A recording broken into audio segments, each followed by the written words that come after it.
It was really fun to work on developing the script, working with Dan Trachtenberg, the director. I think he did an extraordinary job. I think the cast was incredible, and even through to Bear McCreary's score, it was really a fun movie to see evolve, and I'm thrilled to be a part of it.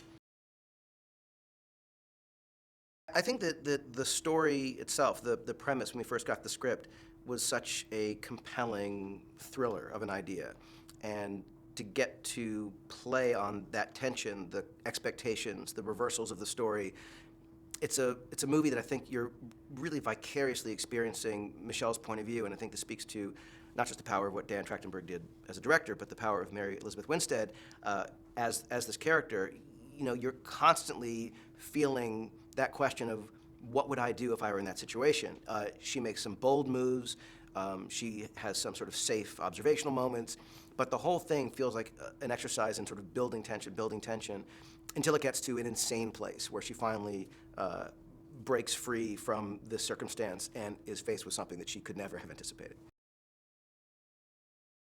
10 Cloverfield Lane has such a powerful premise, I think, which is that what happens when something horrible happens and you are in need of saving, and yet you're saved by someone who may be out of their minds. And that's a great premise. Who do you trust, and what do you do? And that premise that it's really dangerous outside, but that it becomes terrifying inside, and what is the decision you're going to make, felt like the kind of crux of the whole story.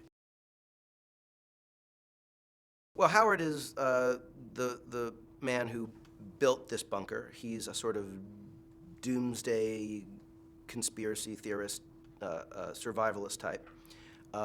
He is claiming that there's been an attack and that it is deadly outside and that you can't leave, and yet staying inside requires you follow Howard's rules. And little by little, it becomes clear that being inside might not be the best choice. And it's this kind of puzzle. How do you go along with this existence that is increasingly frightening when you don't know whether or not to trust him, whether or not you'll survive the night with him?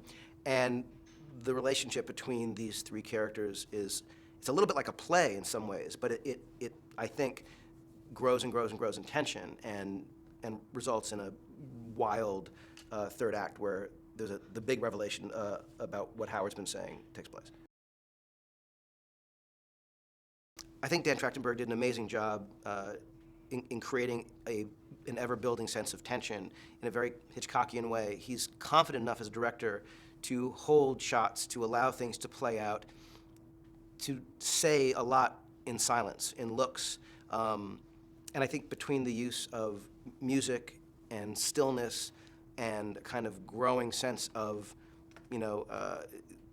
tension, so that when these moments happen, these sort of revelations happen, these big, bold moves happen, these revelations occur, there's a great sense of sort of this modulation of energy, and it's a testament to, I think, not just what Dan did and the actors did, but to the story itself and the screenplay. It's a great Twilight Zone idea. When I heard the pitch before I read the script, I just felt like, oh my God, that's a great predicament. And I felt myself wanting to know what happens, and hopefully that's what the audience is experiencing. 10 Cloverfield Lane has a kind of a connection to the original Cloverfield in a kind of DNA, in a sort of the feeling we had working on it. We realized this felt like it was part of something bigger.